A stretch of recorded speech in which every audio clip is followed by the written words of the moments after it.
Cari telespettatori, siamo supportati da Massimo Cestaro, segretario dello Spiccigello del Veneto, per parlare nuovamente dei campi della legalità. È arrivato il momento, anche il periodo per iscriversi, se si è più giovani, no? Per i ragazzi, per partecipare a queste iniziative, che sono iniziative non solo di svago, di operatività in questi luoghi, ma anche di riflessione sulla legalità, a cui voi tenete molto. Assolutamente sì, intanto i ragazzi che volessero fare questa esperienza possono accedere al sito di Libera e iscriversi, perché è Libera che organizza questi campi.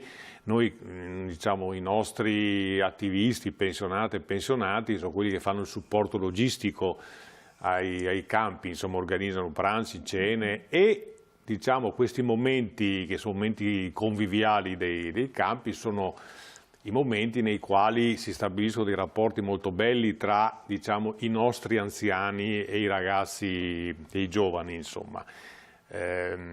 Spesso nascono amicizie che rimangono nel tempo, anche con scambi epistolari che continuano, insomma, quindi sono momenti decisamente molto, molto belli e sono momenti nei quali si approfondiscono quelle tematiche che riguardano le attività e l'impegno che ognuno di noi deve fare contro la criminalità organizzata. I beni confiscati, cioè dove si svolgono, per lo più dove si svolgono questi campi, sono tanti, ma migliaia in Italia, sì, vero? Sì, sono veramente decine di migliaia. In alcuni a livello nazionale i campi antimafia sono più di 100, insomma sono 120, 130. E naturalmente sono strutturati con l'obiettivo di rendere vivi questi luoghi sequestrati alla criminalità organizzata.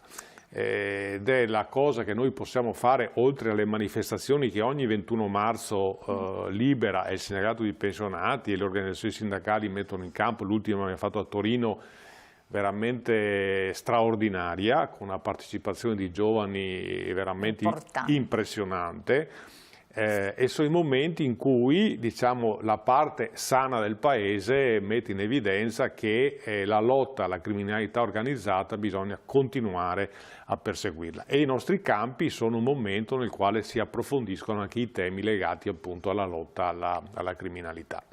Ci sono ancora molti beni che non sono stati sequestrati, molte aziende che sono ancora in stand-by purtroppo, perché le tempistiche non sono immediate. Assolutamente no, spesso noi diciamo che i tempi diciamo, dal sequestro all'assegnazione al pubblico di questi beni passa troppo tempo.